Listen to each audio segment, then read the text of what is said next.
Sarji ಪತಿಗಳೇ,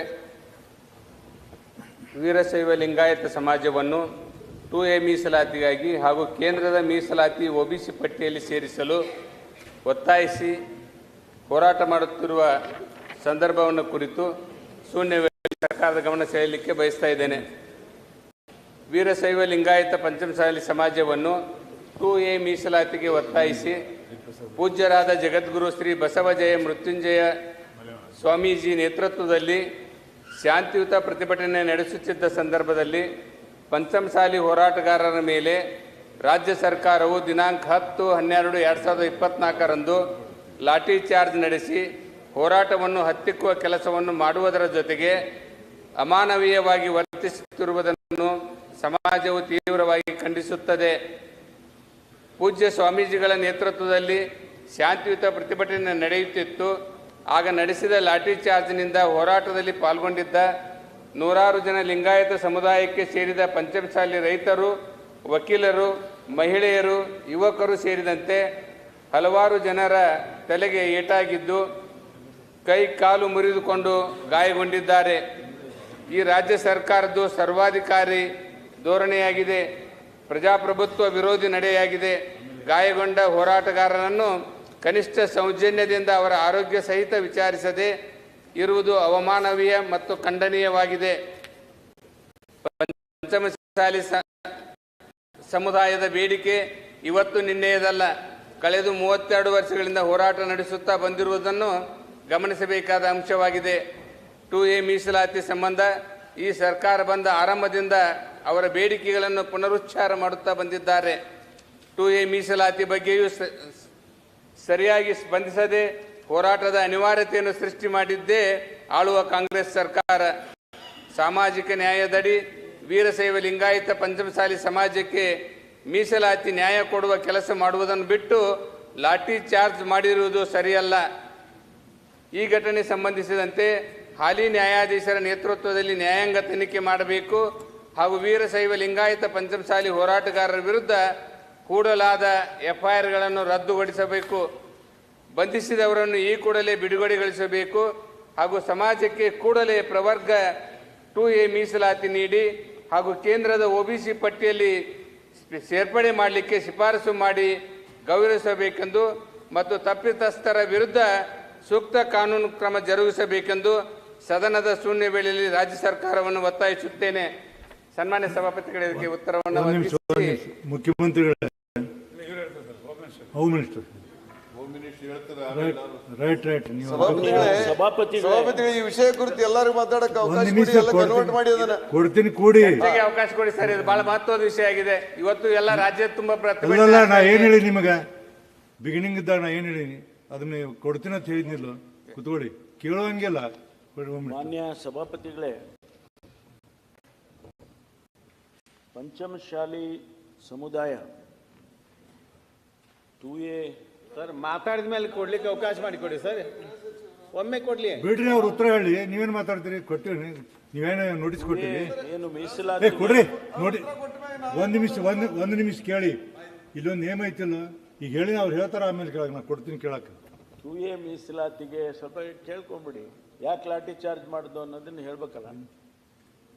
2A ಮೀಸಲಾತಿಯ ಹೋರಾಟ ಇದೇನು ಹೊಸದಲ್ಲ, ಬಹಳ ದಿವಸದಿಂದ ಇದು ನಡ್ಕೊಂಡು ಬರ್ತಾ ಇವೆ.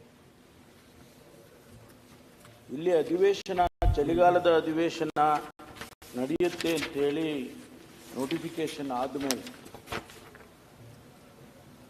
ಪೂಜ್ಯ ಸ್ವಾಮೀಜಿಯವರು, ಪಂಚಮಶಾಲಿ ಸಮುದಾಯದ ಶ್ರೀ ಬಸವಜಯ ಮೃತ್ಯುಂಜಯ ಸ್ವಾಮೀಜಿಯವರು, ಅವರು ಒಂದು ಕರೆ ಕೊಡ್ತಾರೆ.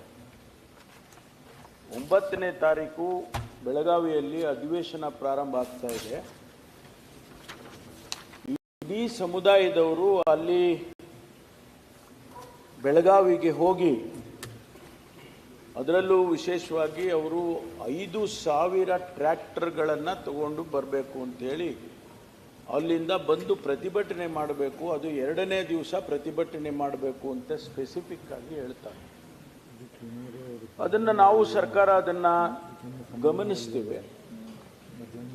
ಇಷ್ಟೊಂದು ಟ್ರ್ಯಾಕ್ಟರ್ಗಳು ಬೆಳಗಾವಿಗೆ ಬಂದು ಅಧಿವೇಶನ ನಡೀತಕ್ಕಂಥ ಸಂದರ್ಭದಲ್ಲಿ ಈ ಪ್ರತಿಭಟನೆ ಅವರ ಹಕ್ಕು. ಪ್ರತಿಭಟನೆ ಮಾಡೋದಕ್ಕೆ ನಾವು ಯಾರು ಬೇಡ ಅಂತಾರೆ. ಶಾಂತಿಯುತವಾದ ಪ್ರತಿಭಟನೆ ಮಾಡೋದಕ್ಕೆ ನಮ್ಮ ತಕರಾರೇ ಇಲ್ಲ.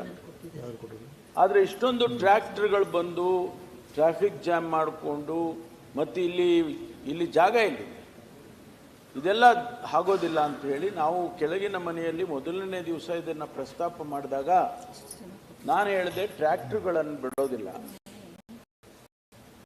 ಆದರೆ ಈ ಟ್ರ್ಯಾಕ್ಸ್ಗಳಂತ ಬರ್ತವೆ ಜೀಪ್ಗಳು, ಅದರಲ್ಲಿ ಒಂದು 10-15 ಜನ ಕೂರ್ತಾರೆ. ಅವ್ರು ಹೇಳಿದ್ರು ಹೆಂಗೆ ಕರ್ಕೊಂಡು ಬರೋಕ್ಕಾಗತ್ತೆ, ಟ್ರ್ಯಾಕ್ಟರ್ಗಳು ಬಿಡೋದಿಲ್ಲ ಅಂದ್ರೆ ಅಂತೇಳಿ ನಮ್ಮ ಕೆಳಗಿನ ಮನೆಯ ಗೌರವಾನ್ವಿತ ಸದಸ್ಯರು ಬಸವರಾಜ ಯತ್ನಾಳ್ ಅವರು ಪ್ರಶ್ನೆ ಮಾಡಿ ಆಗ ಮುಖ್ಯಮಂತ್ರಿಗಳು ನಾವೆಲ್ಲ ಮಾತನಾಡಿಕೊಂಡು ಟ್ರ್ಯಾಕ್ಟರ್ಗಳನ್ನು ತಡೆಯೋಣ, ಟ್ರ್ಯಾಕ್ಟರ್ಗಳಲ್ಲಿ ಬರೋದು ಬೇಡ, ಟ್ರ್ಯಾಕ್ಸ್ಗಳಲ್ಲಿ ಬರ್ಬೋದು, ಜನ ಬರ್ಬೋದು ಅಂಥೇಳಿ ಅದನ್ನು ನಾವು ಒಪ್ಕೊಂಡು ಟ್ರ್ಯಾಕ್ಸ್ನಲ್ಲಿ ಅವರು ಒಪ್ಕೊಂಡು ಹೌದು ಟ್ರ್ಯಾಕ್ಟರ್ ಬರೋದಿಲ್ಲ, ಟ್ರ್ಯಾಕ್ಸ್ಗಳಲ್ಲಿ ಬರ್ತೀವಿ, ಜೀಪ್ಗಳಲ್ಲಿ ಬರ್ತೀವಿ, ಬಂದು ಒಂದು ಸ್ಥಳ ನಿಗದಿ ಮಾಡಲು ನೀವು ಅಲ್ಲಿ ಬನ್ನಿ, ಪ್ರತಿಭಟನೆ ಮಾಡಿ, ಅಲ್ಲಿ ನಿಮ್ಮದೇನಿದೆ ಅದನ್ನು ಒತ್ತಾಯ ಮಾಡಿ, ಅದಕ್ಕೆ ನಮ್ಮದೇನು ತಕರಾರಿಲ್ಲ ಅಂಥೇಳಿ ನಾವು ಅಲೋ ಮಾಡಿದ್ವಿ. ಅವ್ರು ಬಂದರು 10ನೇ ತಾರೀಕು ಅಂತೂ 10 ಗಂಟೆ ಸಮಯಕ್ಕೆ ಎಲ್ಲರೂ ಕೂಡ ಬಂದರು. ಸ್ವಾಮೀಜಿಯವರ ನೇತೃತ್ವದಲ್ಲೇ ಬಂದರು. 9ನೇ ತಾರೀಕು ಸ್ವಾಮೀಜಿಯವರ ನೇತೃತ್ವದಲ್ಲೇ ಬಂದರು. ಅವರು ಬಂದಿದ್ದು 10ನೇ ತಾರೀಕು, 9ನೇ ತಾರೀಕು ನಾವು ಹೇಳಿದ್ವಿ. ಆದ್ದರಿಂದ ಅಲ್ಲಿ ನಾವು ಅವರಿಗೆ ಅಲೋ ಮಾಡಿದೆ. ಅವರು ಬೇಡಿಕೆಗಳ ಬಗ್ಗೆ ಪ್ರಸ್ತಾಪ ಮಾಡಿದರು, ಅದರ ಪ್ರಶ್ನೆಗಳು ಮಾಡಿದರು. ಆಗ ಮಾನ್ಯ ಮುಖ್ಯಮಂತ್ರಿಗಳು 3 ಜನ ಸಚಿವರನ್ನು ಕಳಿಸಿದ್ರು. ನೋಡಪ್ಪ, ಹಿರಿಯ ಸಚಿವರುಗಳ 3 ಜನ, ಮಾನ್ಯ ಡಾಕ್ಟರ್ ಮಹದೇವಪ್ಪನವರು, ಸುಧಾಕರ್ ಅವರು, ಆಮೇಲೆ ನಮ್ಮ ವೆಂಕಟೇಶ್ ಅವರು 3 ಜನ ಹೋದರು. ಜೊತೆಗೆ ನಮ್ಮ ಸ್ಥಳೀಯ ಸಚಿವರೇನಿದ್ದಾರೆ ಅವರು ಕೂಡ, ಲಕ್ಷ್ಮೀ ಹೆಬ್ಬಾಳ್ಕರ್ ಅವರು ಕೂಡ ಹೋದರು. 4 ಜನ ಹೋಗಿ ಅಲ್ಲಿ ಈ ರೀತಿ ನೀವು ಪ್ರತಿಭಟನೆ ಮಾಡ್ತಾ ಇದ್ದೀರಿ, ನಿಮ್ಮ ಬೇಡಿಕೆಗಳದ್ದು ನಮ್ಮದೇನು ತಕರಾರಿಲ್ಲ, ಮಾನ್ಯ ಮುಖ್ಯಮಂತ್ರಿಗಳ ಹತ್ರ ನೀವು ಬನ್ನಿ, ಒಂದು 10 ಜನ ನೀವು ಬನ್ನಿ, ಬಂದು ಬೇಡಿಕೆಯನ್ನು ನೀವು ಮುಖ್ಯಮಂತ್ರಿಗಳಿಗೆ ಕೇಳಿ, ಆನಂತರ ಮುಖ್ಯಮಂತ್ರಿಗಳು ಏನು ಉತ್ತರ ಕೊಡ್ತಾರೋ ಅದನ್ನು ಚರ್ಚೆ ಮಾಡಿ ಅದನ್ನು ತೀರ್ಮಾನಕ್ಕೆ ಒಂದು ಹಂತಕ್ಕೆ ಬರ್ಬೋದು. ಅವರು ಒಪ್ಪಲಿಲ್ಲ. ಮಾನ್ಯ ಸ್ವಾಮೀಜಿಯವರು ಒಪ್ಪಲಿಲ್ಲ. ಮಹದೇವಪ್ಪನವರು, ವೆಂಕಟೇಶ್ ಅವರು, ಸುಧಾಕರ್ ಅವರು ಅಲ್ಲೆಲ್ಲ ವಾಪಸ್ ಬಂದರು. ಅವ್ರ ಬೇಡಿಕೆ ಏನು, ಅವರು ಮುಖ್ಯಮಂತ್ರಿಗಳೇ ಬರಲಿ, ಇಲ್ಲಿಗೆ ನಮ್ಮ ಪ್ರತಿಭಟನೆಯ ಸ್ಥಳಕ್ಕೆ ಮುಖ್ಯಮಂತ್ರಿಗಳೇ ಬರಲಿ. ಮುಖ್ಯಮಂತ್ರಿಗಳು ಪ್ರತಿಭಟನೆ ಮಾಡೋರ ಹತ್ರ ಹೋಗೋದಾದ್ರೆ ಎಲ್ಲ ಪ್ರತಿಭಟನೆ ಮಾಡೋರ ಹತ್ರನೂ ಮುಖ್ಯಮಂತ್ರಿಗಳೇ ಹೋಗ್ಬೇಕಾದ್ರೆ. ಆದ್ದರಿಂದ ಮುಖ್ಯಮಂತ್ರಿಗಳು ಹೇಳಿದ್ರು, ಇಲ್ಲಪ್ಪ ನಾನು ಬರೋದಕ್ಕಾಗೋದಿಲ್ಲ, ಸ್ವಾಮೀಜಿ ಮತ್ತು ಅವ್ರ ಜೊತೆಯಲ್ಲಿ ಯಾರು ರೆಪ್ರೆಸೆಂಟೇಟಿವ್ಸ್ ಇದ್ದಾರೆ ಅವ್ರು ಬರಲಿ, ಮಾತಾಡೋಣ, ಕೂತ್ಕೊಂಡು ಮಾತಾಡೋಣ, ಏನು ಸಾಧಕ ಬಾಧಕಗಳನ್ನು ವಿಚಾರ ಮಾಡೋಣ, ಕಾನೂನು ಏನಿದೆ, ಕಾನೂನು ಚೌಕಟ್ಟಿನಲ್ಲಿ ಏನು ಮಾಡ್ಬೋದು ಅದನ್ನು ಮಾಡೋಣ. ಅವರು ಬರಲಿಲ್ಲ. ಅದರ ವಿರುದ್ಧವಾಗಿ ಅವ್ರು ಏನು ಮಾಡಿದರು ಅಂದರೆ, ಸ್ವಾಮೀಜಿಯವರು ಅಲ್ಲಿ ಸುಮಾರು 8-10 ಸಾವಿರ ಜನ ಇದ್ದರು ಕಾಣುತ್ತೆ. ಅವರಿಗೆ ಹೇಳ್ತಾರೆ ಸ್ವಾಮೀಜಿಯವರು, ಅದೆಲ್ಲ ನಮ್ಮ ಹತ್ರ ವಿಡಿಯೋ ಕ್ಲಿಪ್ಪಿಂಗ್ಸ್ ಎಲ್ಲ ಇದೆ, ನೀವೆಲ್ಲ ನಡೀರಿ ಇದಕ್ಕೆ ಸುವರ್ಣಸೌಧಕ್ಕೆ ಹೋಗೋಣ ಮುಖ್ಯಮಂತ್ರಿಗಳ. ತಾವೇ ಯೋಚನೆ ಮಾಡಿ, 10,000 ಜನ ಸುವರ್ಣಸೌಧಕ್ಕೆ ಬರೋದಾದರೆ ಹೇಗೆ ಸಾಧ್ಯ ಅದು? ನಾವು ಆ ನಂತರ DGP ಅವರಿಗೆ, ನಮ್ಮ ಪೊಲೀಸ್ ಇಲಾಖೆಯವರಿಗೆಲ್ಲ ಹೇಳಿದ್ರು, ನೋಡಪ್ಪ ನೀವು ಅವ್ರಿಗೆ ಹೇಳಿ ಕನ್ವಿನ್ಸ್ ಮಾಡಿ, ರೆಪ್ರೆಸೆಂಟೇಟಿವ್ಸ್ ಬರಲಿ, ತೊಂದರೆ ಇಲ್ಲ. ಆದರೆ ಅವರು ಅದಕ್ಕೆ ಒಪ್ಪಲಿಲ್ಲ. ಅಲ್ಲಿ ಬ್ಯಾರಿಕೇಡ್ಗಳು ಹಾಕಿದ್ರು ತಡೆಯೋದಕ್ಕೆ, ಅವ್ರನ್ನ ಯಾರು ಬರದಂಗೆ ತಡೆಯೋದಕ್ಕೆ. ನೋಡಿ, ಇಲ್ಲಿ ನಾವು ಹೇಳ್ದೋ ನೀವು ಟ್ರ್ಯಾಕ್ಟ್ರು ತೊಗೊಂಡು ಬರಬೇಡಿ ಅಂತೇಳಿ, ಆಮೇಲೆ ಅವರು ಕೋರ್ಟಿಗೆ ಹೋಗ್ತಾರೆ. ಧಾರವಾಡ ಕೋರ್ಟಲ್ಲಿ ಆದೇಶ ಕೂಡ ಮಾಡುತ್ತಾರೆ. ಧಾರವಾಡ ಕೋರ್ಟಲ್ಲಿ ಏನು ಹೇಳ್ತದೆ ಅಂದರೆ, the petitioner and the other Lingayat community leaders, followers and persons participating in the protest shall not be restrained, tadibedi avarna, to enter Belagavi city and shall not be prohibited to conduct and participate in peaceful protest in the specified designated place. ಅದನ್ನೇ ನಾವು ಮಾಡಿಕೊಟ್ಟು ಅವ್ರಿಗೆ, ಇದನ್ನೇ designate ಮಾಡಿದ್ದೀವಿ, ಅಲ್ಲೇ ನೀವು protest ಮಾಡಿ. The petitioner is satisfied if the petitioner and other Lingayat community leaders are permitted to enter Belagavi city except the tractors and conduct protest peacefully without creating any law and order situation. ಇದು ಧಾರವಾಡ ಹೈಕೋರ್ಟ್ನಲ್ಲಿ ಆದೇಶ. ನಾವು ಇದನ್ನು comply ಮಾಡಬೇಕು. ಹೌದಪ್ಪ, ನೀವು tractor ತರಬೇಡಿ, ಬೇರೆ ರೀತಿಯಲ್ಲಿ ನೀವು ಬನ್ನಿ, ಪ್ರೊಟೆಸ್ಟ್ ಮಾಡೋದಕ್ಕೆ ಡೆಸಿಗ್ನೇಟ್ ಮಾಡೋದಕ್ಕೆ ಕೋರ್ಟು ಹೇಳಿದೆ, ನಾವು ಮಾಡಿದ್ದೀವಿ, ಅಲ್ಲಿ ಪ್ರೊಟೆಸ್ಟ್ ಮಾಡಿ ಅಂತ ಹೇಳಿದ್ರು. ಆಮೇಲೆ ಟ್ರ್ಯಾಕ್ಟ್ರು ತರಬೇಡಿ ಅಂದರೆ ನೆನ್ನೆ 20 ಟ್ರ್ಯಾಕ್ಟರ್ ಬಂದಿದೆ. ಆ ಟ್ರ್ಯಾಕ್ಟರ್ಗಳನ್ನೆಲ್ಲ ನಮ್ಮ ಬ್ಯಾರಿಕೇಡ್ಗಳಿಗೆಲ್ಲ ಹೊಡ್ಕೊಂಡು ಬರ್ತಾ ಇದ್ದಾರೆ. ಆಮೇಲೆ ಸ್ವಾಮೀಜಿ ಹೇಳಿದರು, ನೀವು ಹೋಗಿ ಸುವರ್ಣಸೌಧದಾಗ ಮುತ್ತಿಗೆ ಹಾಕೋಣ ನಡೀರಿ ಅಂತ ಹೇಳಿದರೆ ಅಷ್ಟು ಜನ ಈ ಕಡೆ ಬರೋದಕ್ಕೆ ಶುರು ಮಾಡಿದ್ರು. ಆಮೇಲೆ ನಮ್ಮ ಪೊಲೀಸ್ನವ್ರು ಹೋಗಿ ಆ ಬ್ಯಾರಿಕೇಡ್ಗಳನ್ನೆಲ್ಲ ಇಟ್ಟು ಅವ್ರನ್ನ ತಡೆಯೋದಕ್ಕೆ ಹೋದರೆ ಅವ್ರ ಮೇಲೆ ಕಲ್ಲುಗಳನ್ನು ಹೊಗೆದ್ರು. ಎಷ್ಟು ಜನರಿಗೂ 25-30 ಜನ ಪೊಲೀಸ್ನವರಿಗೆ ಗಾಯಗಳಾಗಿದ್ದಾವೆ, ಕೆಲವರಿಗೆ ಸೀರಿಯಸ್ ಆಗಿ ಗಾಯಗಳಾಗಿದ್ದಾವೆ. ಆಮೇಲೆ ಆಗಲೂ ಅವರೇನು ರಿಸ್ಟ್ರೆಂಟ್ ಆಗಿ ಅವರು ಲಾಠಿ ಚಾರ್ಜು ಮಾಡಿಲ್ಲ, ಆ ಸಂದರ್ಭದಲ್ಲೂ ಮಾಡಿಲ್ಲ. ಬ್ಯಾರಿಕೇಡ್ಗಳನ್ನು ಮುರಿದು ಒಳಗಡೆ ಬರೋದಕ್ಕೆ ಪ್ರಯತ್ನ ಮಾಡಿದಾಗ ಅವರು ಲಘುವಾಗಿ ಲಾಠಿ ಚಾರ್ಜ್ ಮಾಡಬೇಕಾದಂಥ ಪ್ರಸಂಗ ಬರುತ್ತೆ.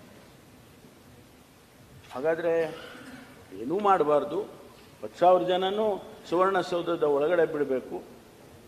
ಎಲ್ಲಿ ಈಗ ಮೊದಲೇ ಸಿಟಿ ಕಮಿಷನರ್ ಪ್ರೈಬಿಟ್ರಿ ಆರ್ಡರ್ಸ್ ಮಾಡಿದ್ದಾರೆ, ಡೆಪ್ಯೂಟಿ ಕಮಿಷನರ್ ಪ್ರೈಬಿಟ್ರಿ ಆರ್ಡರ್ಸ್ ಮಾಡಿದ್ದಾರೆ. ಅವ್ರಿಗೆಲ್ಲ ಹೇಳಿದ್ದಾರೆ, ನೋಡಪ್ಪ ಇದೆಲ್ಲ ಇಲ್ಲಿ ಸದನ ಅಧಿವೇಶನ ನಡೀತಾ ಇದೆ, ನಾವು ಇದನ್ನು ನಾರ್ಮಲಾಗಿ ನಾವು ಮಾಡ್ತೀವಿ ಅಂಥೇಳಿ 1/12ರಿಂದ 30/12 ಅವರು ಪ್ರೈಬಿಟ್ರಿ ಆರ್ಡರ್ಸನ್ನು ಕಮಿಷನರ್ ಮಾಡಿದರು. ಅದನ್ನೂ ಹೇಳಿದ್ದಾರೆ, DC ಹೇಳಿದ್ದಾರೆ, SP ಹೇಳಿದ್ದಾರೆ, ಆಮೇಲೆ ಕಮಿಷನರ್ ಹೋಗಿ ಹೇಳಿದ್ದಾರೆ. ಯಾವುದಕ್ಕೂ ಅವರು ಕೇರ್ ಮಾಡಿದೆ ಕಾನೂನನ್ನು ಕೈಗೆ ಎತ್ಕೊಳಕ್ಕೆ ಹೋದ. ಲಾ ಆ್ಯಂಡ್ ಆರ್ಡರ್ ಅಂದರೆ ಯಾರು ತಾವೇ ಹೇಳ್ತೀರಿ, ಸರ್ಕಾರ ಈಗ ಹೇಳಿದ್ರಲ್ಲ ಅವರು ಲಾ ಆ್ಯಂಡ್ ಆರ್ಡರು ಕೆಟ್ಟೋಗ್ಬಿಟ್ಟಿದೆ ಕರ್ನಾಟಕದಲ್ಲಿ. ಯಾರು ಅದನ್ನ ಆಪಾದನೆ ಮಾಡೋರು? ನೀವೇ ಮಾಡ್ತೀರಿ. ಹಾಗಾದರೆ ನಾವು ಲಾ ಆ್ಯಂಡ್ ಆರ್ಡರು ಹೆಂಗಾರ ಇರ್ಬೋದು ಅಂತೇಳಿ ನೀವು ಹೇಳ್ದಂಗೆ ಕೇಳ್ಕೊಂಡು ನಾವು ಮಾಡಿಬಿಡ್ಬೇಕಾ? ಪೊಲೀಸ್ನವ್ರು ಅದು ಕೂಡ ಲಘುವಾಗೆ ನಾವು ರಿಸ್ಟ್ರೆಂಟಾಗಿ ಇರಬೇಕು ಅಂತ ಕೂಡ ನಾವು ಆದೇಶ ಮಾಡಿದ್ದು ಅವ್ರಿಗೆ.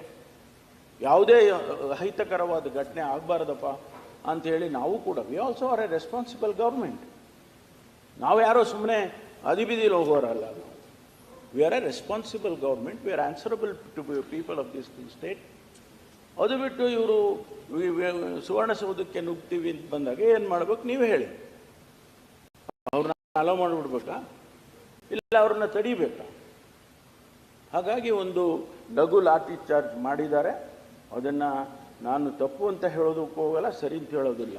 ಆದರೆ ನ್ಯಾಯ, ನಾವು ಇಲ್ಲಿ ಲಾ ಆ್ಯಂಡ್ ಆರ್ಡರ್ ಕಾನೂನು ಅನಿವಾರ್ಯತೆ ಇದ್ದಾಗ, ಕಾನೂನನ್ನು ರಕ್ಷಣೆ ಮಾಡೋದಕ್ಕೆ ಅನಿವಾರ್ಯತೆ ಇದ್ದಾಗ ಆ ಕೆಲಸ ಪೊಲೀಸ್ನವ್ರು ಮಾಡಲೇಬೇಕಾಗ್ತದೆ. ಅದಕ್ಕೆ ನೀವು ಅವ್ರನ್ನ ಸಸ್ಪೆಂಡ್ ಮಾಡಿಬಿಡಿ, ಅವ್ರನ್ನ ಜೈಲಿಂದ ಬಿಟ್ಬಿಡಿ, ಆಯಿತು ಬಿಡೋಣ. ಅದಕ್ಕೆ ನಾವು ಅವ್ರ ಮೇಲೆ ಕೇಸ್ ಕೂಡ ನಾವು ಹಾಕಬಾರ್ದು ಅಂತಲೇ ಹೇಳಿದ್ವಿ. ಕೆಲವ್ರ ಮೇಲೆ ಕೇಸ್, ಸ್ವಾಮೀಜಿ ಮೇಲೆ ಅವ್ರ ಮೇಲೆಲ್ಲ ಹಾಕಬೇಡಿ, ಯಾಕೆಂದರೆ ಮಾತಾಡೋಣ, this is not the final ಅಂತ ಹೇಳಿ ಕೂಡ ನಾವು ಆದೇಶ ಮಾಡಿದ್ದು. ಹಾಗಿರುವಾಗ ಪ್ರಿವೆಂಟಿವ್ ಅರೆಸ್ಟ್ ಅಂತ ಮಾಡಿದ್ದು. ಆಮೇಲೆ ಅವ್ರನ್ನ ಬಿಟ್ಟು ಕಳಿಸಿದ್ದಾರೆ. ಅದರಿಂದ ಮಾನ್ಯ ಸಭಾಧ್ಯಕ್ಷರೇ, ಸರ್ಕಾರ ಜವಾಬ್ದಾರಿಯುತವಾಗಿ ನಡ್ಕೊಂಡಿದೆ, ಪೊಲೀಸ್ ಇಲಾಖೆ ಜವಾಬ್ದಾರಿಯುತವಾಗಿ ನಡ್ಕೊಂಡಿದೆ. ಯಾವುದೇ ರೀತಿ ನಾವು ಅವರಿಗೆ ತೊಂದರೆ ಮಾಡ್ತಕ್ಕಂಥದ್ದನ್ನು ನಾವು ಮಾಡಿಲ್ಲ ಅನ್ನೋದನ್ನು ಈ ಸಂದರ್ಭದಲ್ಲಿ ಹೇಳೋದಕ್ಕೆ ಬಯಸ್ತೇನೆ. ರಿಸರ್ವೇಷನ್ ಬಗ್ಗೆ ಮಾನ್ಯ ಮುಖ್ಯಮಂತ್ರಿಗಳು ಅವರು ಹೇಳ್ತಾರೆ, ಯಾಕೆಂದರೆ ಅದೇ ಬೇರೆ ಸಬ್ಜೆಕ್ಟ್ ಇದೆ. ಆದ್ದರಿಂದ ಸ್ಪಷ್ಟವಾಗಿ ಆ ರಿಸರ್ವೇಷನ್ನಿನ ಬಗ್ಗೆ ಕೆಲವು ವಿಚಾರಗಳನ್ನು ಮಾನ್ಯ ಮುಖ್ಯಮಂತ್ರಿಗಳು ಹೇಳ್ತಾರೆ ಅಂತ ಹೇಳಿ ಮುಖ್ಯಮಂತ್ರಿ ಹೇಳಿ. ಒಂದು ನಿಮಿಷ ಮುಖ್ಯಮಂತ್ರಿಗಳು ಹೇಳಿ. ನಾನು ಮಾತಾಡಿದ ಮೇಲೆ ಉತ್ತರ ಕೊಟ್ಟು, ನಾನು ಮಾತಾಡಿದ ಪ್ರಶ್ನೆ ಕೇಳಿ. ಆಯ್ತು, ನೀವು ಮಾತಾಡಿ. ನಾನು ಮಾತಾಡಿದ ಆಯ್ತು, ನಾ ಹೇಳಿದ್ದೀನಿ, ಮಾತಾಡಿದ್ದೀನಿ. ಅಲ್ಲ, ಚಲವಾದಿ ನಾರಾಯಣ ಸ್ವಾಮಿ ನೀವು ಒಬ್ಬರಿಗೆ ಎದುರ್ತಾರಲ್ಲ, ಯಾರಿಗೆ ಎದುರ್ದಲ್ಲ? ನಾನು ನಿಮ್ದವ್ರದ್ದು ಏನೋ ಗೊತ್ತಿಲ್ಲ ನನಗೆ, ಎದುರ್ಕೊಂಡೇ ಗೊತ್ತಿಲ್ಲ ಯಾರಿಗೂ. ಅಲ್ಲಲ್ಲ, ಅವರು ಚಲವಾದಿ ನಾರಾಯಣ ಸ್ವಾಮಿ ನಿಮಗೆ ಎದುರ್ತಾರ. Reasonable man. ನಾನು ಯಾರನ್ನೂ ಎದುರಿಸಲ್ಲ.